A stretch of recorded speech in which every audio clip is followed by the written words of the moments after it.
25 to 30 Newton meters. Fill fresh recommended oil to specified quantity. Refit the engine oil filler cap.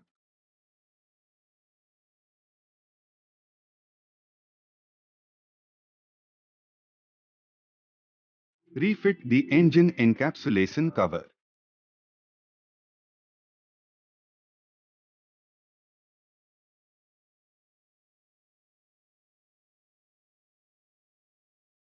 Engine oil level. Inspect procedure. Notice. Caution. Pull out the dipstick gauge and wipe it clean with a cloth or paper.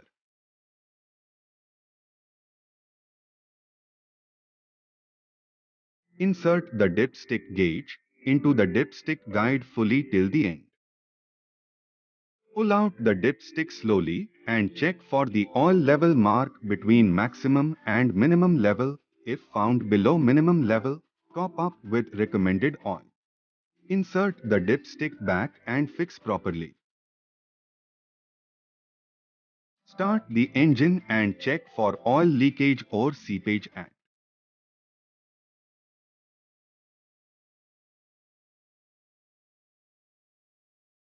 oil sump and crankcase joint, oil sump drain plug, oil filter joint. Stop the engine. Detach and fold the bonnet stay rod and close the bonnet.